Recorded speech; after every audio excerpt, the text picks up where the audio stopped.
हमारा अगला कदम है टावर इरेक्शन। अब हम वहां चलते हैं जहां टावर इरेक्शन किया जा रहा है।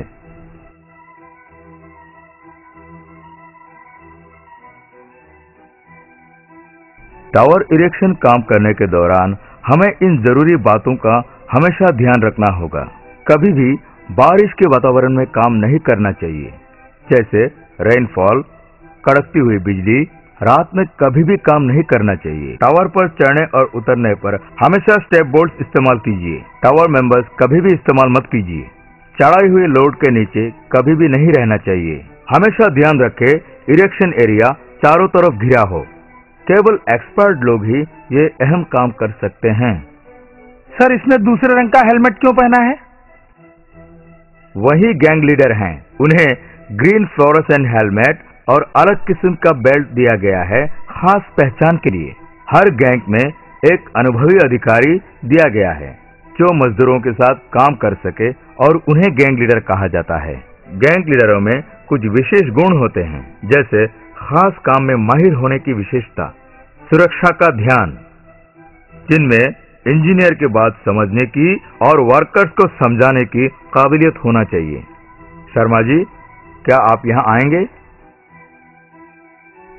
शर्मा जी, क्या आप हमें बताएंगे कि आप गैंग लीडर की हैसियत से साइट पर क्या काम देखते हैं? जरूर सर, मैं यहाँ के दैनिक कारीगरी के अतिरिक्त हर दूसरे कारीगर के काम पर भी नजर रखता हूँ। सुरक्षा चेतावनी से उन्हें परिचित रखकर हर कार्य में सचेत रहने में मदद करता हूँ। सेफ्टी रूल्स और प्रोसीजर के बारे में भी बताता हूँ। साइट इंजीनियर द्वारा दिए गए सेफ्टी रूल्स के बारे में भी उन्हें बताता हूँ और HSE ऑफिसर से दिए गए सुझाव को भी इन्हें समझाता हूँ। शर्मा जी, अब आप इन्हें समझाइए किस तरह फुल बॉडी हार्नेस इस्तेमाल की जाती है और टावर पर चढ़ने का सही तरीका क्या है।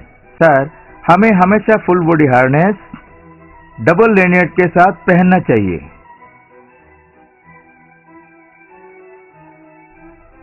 और ये भी समझाता हूँ लेनियर्ड की एक हिस्सा हमेशा टावर्स के साथ जोड़ना चाहिए, चढ़ने के वक्त या उतरने के वक्त।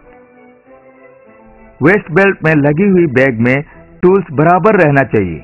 चढ़ाई के समय हाथ पर नहीं रखना चाहिए। हमेशा चेन ट्रैप के साथ हेलमेट पहनना चाहिए। कीचड़ वाले जूते पहनकर ऊपर नहीं चढ़ना चाहिए, इसके वजह से आप नीचे फिसल सकते हैं। वर्कर्स को समझाने के लिए आपको बहुत बहुत शुक्रिया शर्मा जी।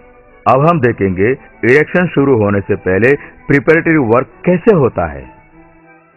सभी सामानों को पहले अलग अलग करके रखें, शेड्यूल के हिसाब से ऊपर से नीचे तक, क्रॉस आर्म इत्यादि। नट और बोल्ट को उनके साइज के हिसाब से अलग रखिए। हर वस्तुओं की गैल्वेनाइज्ड सरफेस कंडीशंस को अलग अलग से निरीक्षण कीजिए। अगर कोई टूट फूट नजर आए तो उस सरफेस को वायर ब्रश से क्लीन करके वहां पर जिंक रिच पेंट लगाएं। इरेक्शन एक्टिविटी के दौरान हम तरह तरह के टूल्स और टैकल का इस्तेमाल करते हैं। हम सही काम के लिए सही टूल्स इस्तेमाल करते हैं। मैन्युफैक्चरर से टेस्टिंग सर्टिफिकेट भी लेते हैं। सिर्फ इतना ही नहीं, थर्ड पार्टी से भी इंस्पेक्शन एजेंसी जैसे all load bearing components and accessories, जैसे कि ropes, clamps, bolts, self springs और लिंक्स। इसके अलावा साइट पर भी लोड टेस्ट करना बहुत जरूरी है। सही भार मात्रा वाली डी-शेकल यूज करना जरूरी है, क्योंकि यही भार के लिए उचित है। सही साइज और संख्या पर ध्यान देना चाहिए। बोल्डर क्लैंप्स जॉइंट आइज के लिए इस्तेमाल करना चाहिए। इरेक्शन का काम शुरू करने से पहले यह निश्चित कर लें नींव बराबर है कि नहीं। यह भी तय कर लें डेरिक्स और लोड बेयरिंग टूल्स जैसे कि वायर रोप्स, पीपी रोप, डी-शेकल्स, पुलिस इत्यादि का निरीक्षण किया जा चुका है। समय समय पर ग्रीसिंग होनी चाहिए। पुली के बोल्ट का कसाव बराबर होना चाहिए। ये सारे चीजें अगर साइट इंजीनियर द्वारा चेक्ड और अप्रूव्ड हो चुकी है तब काम शुरू करें। ट्रांसमिशन लाइन टावर इरेक्शन की कई मेथड्स हैं, जैसे बिल्डअप मेथड या piece mill method, section method, ground assembly method. Tower का इरेक्शन एक के बाद एक सेक्शन में होना चाहिए। जहां पे सेक्शन ले जाने का रास्ता हो वहां क्रेन के जरिए टावर को एक सेक्शन से दूसरे सेक्शन पर इरेक्ट कर सकते हैं। अब हम देखेंगे ज्यादातर काम में आने वाला इरेक्शन करने का तरीका, वो है बिल्ट अप मेथड। जैसे कि पहला कदम, टावर के एक पाव के मुख्य मेंबर को नीचे जाकर स्टब से कनेक्ट करना चाहिए। बाकी दूसरे मेंबर को दूसरी ओर सपोर्ट के लिए इस तरह खड़ा रहना चाहिए। मेन लेग के आखिरी छोर को गाई रोप से कनेक्ट करके सपोर्ट देना चाहिए जब इसका इरेक्शन हो जाए। एक पुली को स्टैंड एंड से कनेक्ट करके दूसरी पुली आखिरी एंड पे होनी चाहिए। इरेक्शन के दौरान एक ही सिग्नलमैन सिग्नल देंगे। स्टॉप सिग्नल मानना जरूरी है, बेशक वो किसी ने भी दिया हो। तब लिफ्टिंग रोप आदमियों के द्वारा खींची जाएगी या फिर किसी प्राइम मूवर के द्वारा। ये उसके वजन पर तय करना है। जब एक बार डेरिक जमीन की सतह से ऊपर उठ जाएगी, तब डेरिक के मेन रोप को फंसाकर और वो रोप जो डेरिक की अंतिम छोर पर जोड़ी है उसे खींचेंगे तब तक जब तक वो सही स्थिति पे ना आ जाए।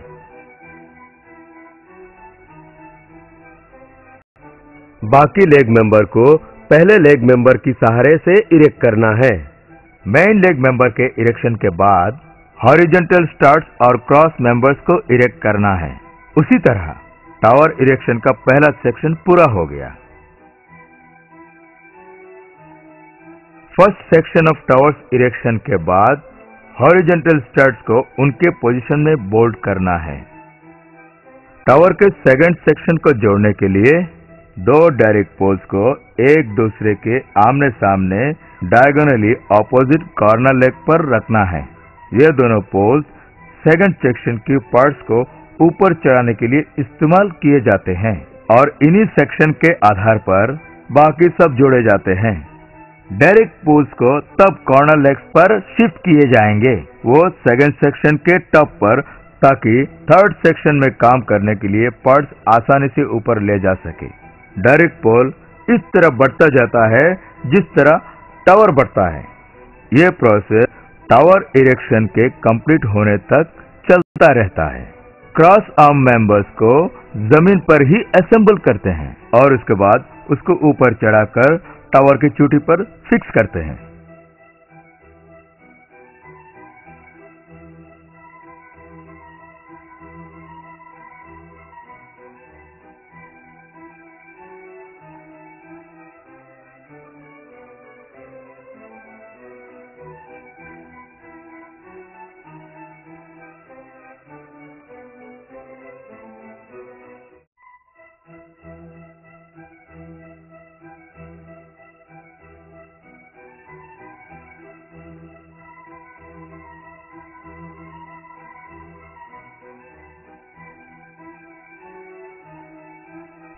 रस्सियों को टाइट करते समय सॉफ्टनर यानी गनी बैग का इस्तेमाल करना चाहिए।